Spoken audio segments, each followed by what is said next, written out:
Hey guys, RJ here. So for today, I just want to help you guys out with your Counter-Strike 2 settings. Just in case you want to be more competitive, maybe you're getting back into it. But regardless, this will help you immensely if you're looking to play more in the competitive and premier scenes on Counter-Strike 2. So first off, let's go to settings. Here on video, make sure to always be on dedicated full screen. If you go to alt tab a lot, full screen windowed is better, but full screen dedicated definitely helps with the FPS. As for aspect ratio, a lot of pro players and also high elo players prefer going the 4:3 and then the 1280 by 960 route. This pretty much stretches out your screen to help you out in seeing player models better, having bigger models as well. So it helps with your aim a lot. But I personally prefer just going the native resolution. So let's put it back there. And then for your refresh rate, just go with the highest possible that your monitor can handle. So next up would be your advanced video settings. So over here is the boost player contrast. So the first option is always to have this enabled. It might affect your FPS a bit, but it pretty much darkens any contrast in players' models. So you will be able to see them better in maybe smokes or in farther away distances.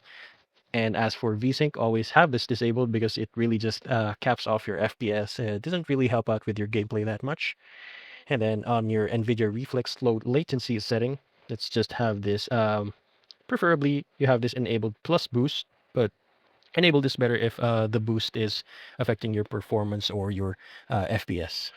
As for the maximum FPS in game, I recommend you to set this to your highest possible refresh rate of your monitor. In my case, it was 199 hertz, but I like to put a little bit higher than that just to have, some leeway.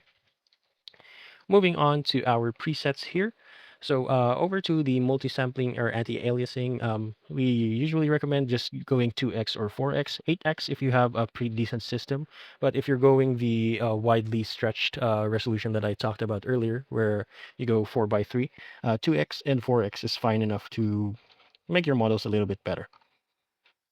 As for global shadow quality, for this one, you can just set it to low pretty much. Used to be when you set it to low, there are some player models and shadows that don't appear.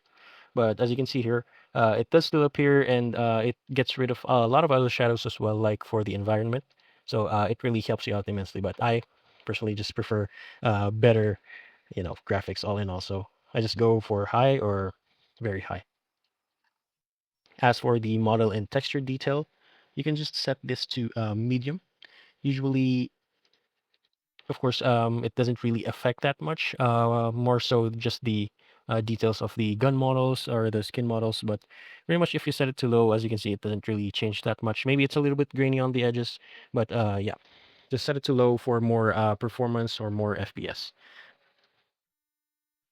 Going to texture filtering mode, we recommend the highest possible that you can go. So if you can go 16x, that would help out immensely. This is going to help with the graininess of the particles and all of that. Same with your shader details. So shader details, it there's no really reason that you would want to go high. So just go low on this. It really helps out with your frames. And as you can see, it doesn't really affect that gameplay that much. And finally, for particle detail, this is the smoke particles, for example, on Molotovs or maybe smoke nades. So it really helps out if you go for low on your particle settings and details.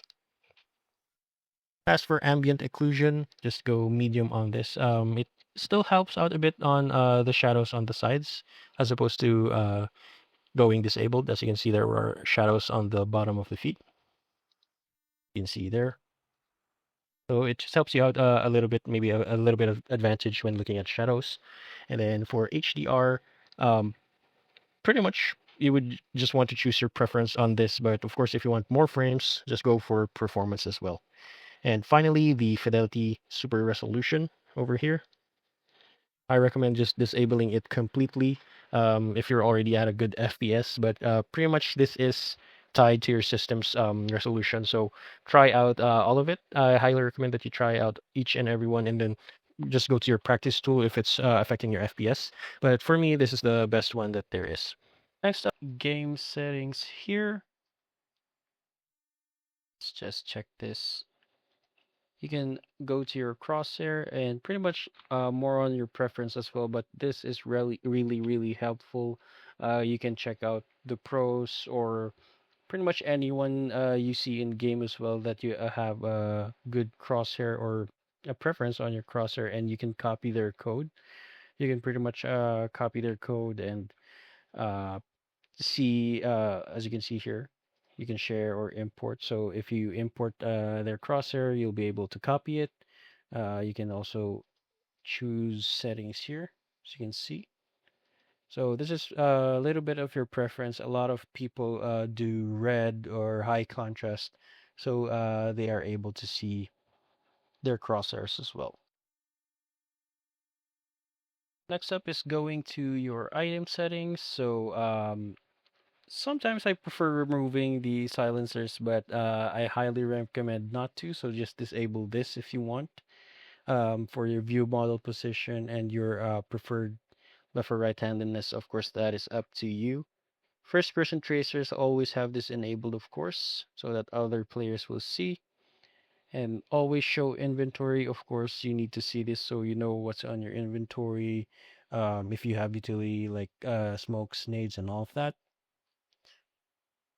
And finally, would be going to your keyboard and mouse bindings and making sure that you have pretty much you have binded all your grenades. Sometimes people use their scroll wheel, and that's a bit tedious. Sometimes you may accidentally use your flash instead of smokes, vice versa, and that may affect your gameplay. So, highly recommend that you change your bindings on your grenades, and of course, make sure to use where your preference is. Finally, the final settings would be for audio. I highly recommend you to try out the EQ profiles for natural, crisp, or smooth. A lot of players try or tend to go to crisp just for a more solid type of sound, but I highly recommend you to go and just stick to natural. For left and right isolation, this pretty much separates a lot of the footstep sounds from where you hear it, left or right. So this is a case-to-case basis. I highly recommend you to try this with bots first, just so you hear when they're walking, and then try to set it to maybe 25% first, 50%, or 100, just so you know or you see if what your preference is.